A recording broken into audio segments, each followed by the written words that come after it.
This week, some good news in a roundabout sort of way. From ABC News, trans care restrictions force some families to travel hours and spend hundreds for treatment.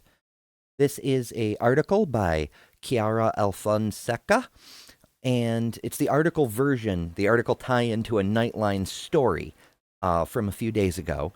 And let's just read a little bit of it. It begins, Misty Stam was working tirelessly to figure out the details, waking up early, the hours-long drives, booking hotels, and finding doctors who could legally administer gender-affirming hormone therapy to her 16-year-old transgender daughter. Stam is living in one of the 24 states where legislation is restricting gender-affirming health care for transgender youth. So, she and parents like her must make long, expensive trips out of their home states to find the care their children need, according to a new report from the Campaign for Southern Equality Research and Policy Center. Stam, who lives in Tennessee, drove 5 hours to get her daughter to a gender clinic in Ohio when her family first started considering care options. With new gender-affirming care restrictions set to go into effect soon in Ohio, Stam and her daughter have since turned to a telehealth provider in Virginia. However, they still have to drive 2 hours to Virginia for the online appointment as to not break Tennessee law, which also bans telehealth providers from providing care and treatments like puberty blockers and hormone therapies to a minor located in the state. Stam told ABC News that the time, effort, and money they're spending to access care is worth it. When she came out as transgender at 13, the mental health issue stopped completely, Stam said. That affirmed to us that this was the right thing. Stam's daughter had been in counseling and therapy since she was in 5th grade, struggling with her mental health and experiencing depression, anxiety, and suicidal ideation. At age 14, Stam's daughter received puberty blockers to temporarily pause the development of physical sex characteristics. As her daughter grew older, the family and physicians together decided to move forward with hormone therapy. Throughout this progress, they said, psychologists and therapists were consulted and were required for approvals. Stam said her daughter has since been released by her therapist and is only seen occasionally as required. She's just doing so well, and if we didn't have access, we have to have it. She has to have it. Gas, airfare, lodging, and other expenses to cross state lines and access gender-affirming care could cost hundreds to thousands of dollars, the Southern Equality Report states. Stam says she and her husband have spent likely thousands of dollars in travel and costs to get care and are anxiously awaiting the day their daughter turns 18 so that she can access care more freely.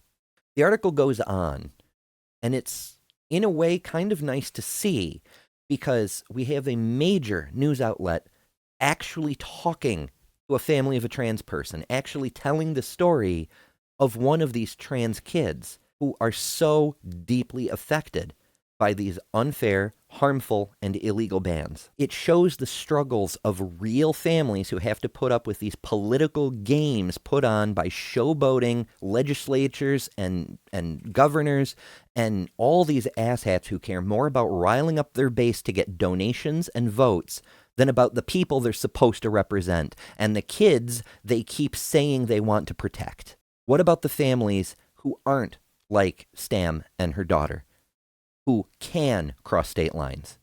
What about the families who are just out of luck? What about the children who have no alternative, no means to access life-saving medical care? What about them? This story is just one of thousands like it, of kids who either have to travel to get care at great expense or simply can't access care. But one thing is really clear. These laws that prevent kids from accessing necessary medical care aren't causing people to not be trans. It's only hurting the people who are trans. And it's really nice to see a major news organization not only talking to actual trans people and their families for a change, but showing that side of it, showing the real harm that these stupid and dangerous ideologically motivated laws are causing to real people. It needs to stop. But at least, ABC News has gone out and shown what's really happening and the real results of these idiotic and illegal bans. So kudos to ABC And I sincerely hope we see more of this, because exposing stories like this one that show trans people don't stop being trans, you're just depriving them of health care.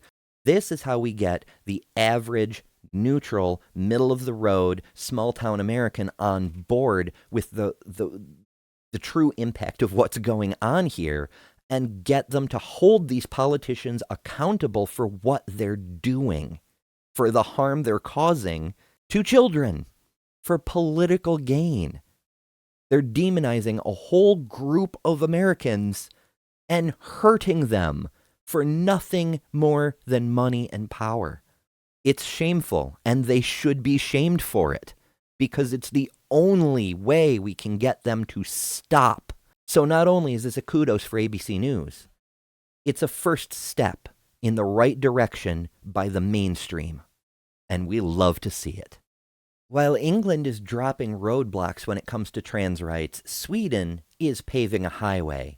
From the Aftonbladet, on April 17th, the Swedish legislature voted 234 to 94 to pass a new gender identity law. Under these rules, a healthcare contract is considered sufficient to apply for a legal gender change, removing the requirement of a gender dysphoria diagnosis. The law also lowers the age limit for legal transition, not medical transition, to 16 with the approval of a guardian. On the surgical side, a large hurdle was removed. Previously, candidates for surgery needed approval from the National Board of Health. That is no longer required. Whether surgery is necessary or even helpful is properly a matter between patient and physician. Unfortunately, there's a bit of a wait before the new rules go into effect. They are slated for a July 1st, 2025 rollout. But, unlike some parts of Europe, at least Sweden is trying to look after the health and well-being of its citizens. And literally, as I was editing, one more piece of good news from Aaron Reed. The Iowa state legislature has adjourned without passing a single piece of anti-LGBTQ legislation. They had 20 bills on the floor that were introduced this session. All of them dead. All dead, all done. And it's not for lack of trying, because the Republicans were doing their level best to cram anti-trans legislation onto things like veterans' health care bills. They were sticking them in everywhere they can to try to get something passed this session. Nope, not a single one. So they get to join states including Florida, Georgia, and West Virginia, who have either deliberately killed all their anti-trans bills or failed to pass a single new anti-LGBT bill this year. Hell yeah! For TransPositions, I've been Ember Belrad.